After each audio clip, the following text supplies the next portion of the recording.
3। हम सब की तरफ से सारी बहनों को हाथ जोड़कर राम राम। आज आपको भाद्रपद कृष्ण एकादशी की कथा सुना रहे हैं, कृपया करके ध्यानपूर्वक सुनिए।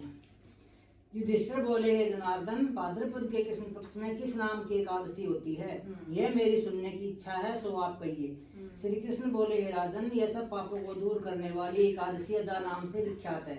ऋषिकेश भगवान का पूजन करके जो इसका व्रत करता है उसके पाप दूर हो जाते हैं।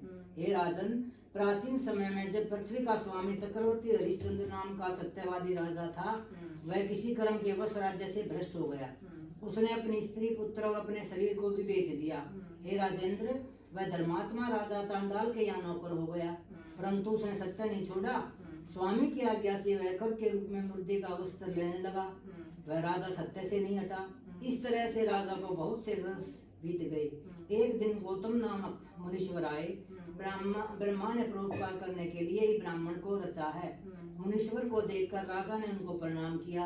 हाथ जोड़कर राजा गौतम के सामने खड़ा हो गया और अपने दुख का वृत्तांत सुनाया।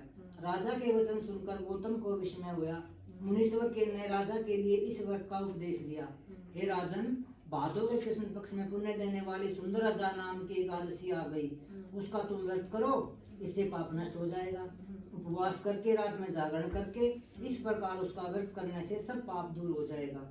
हे नृपोत्तम, इस तरह राजा से कहकर मुनीश्वर अंतर्ध्यान हो गए। मुनीश्वर का वचन सुनकर राजा ने उत्तम व्रत किया। उस व्रत के करने से राजा का पाप क्षण भर में नष्ट हो गया। हे राजन, एकादशी के प्रभाव से राजा ने निष्कंटक राज्य किया। सब पूर्ववासियों और कुटुंबियों समेत राजा स्वर्ग को गया। हे राजन, इस प्रकार के व्रत को जो मनुष्य करते हैं वे निश्चय इस पाप से छूटकर स्वर्ग को जाते हैं। हे राजन, इसके पाठ करने और सुनने से अश्वमेध यज्ञ का फल प्राप्त होता है। बोलो एकादशी मैया की जय, विष्णु भगवान की जय, गोविंद गोपाल की जय, श्री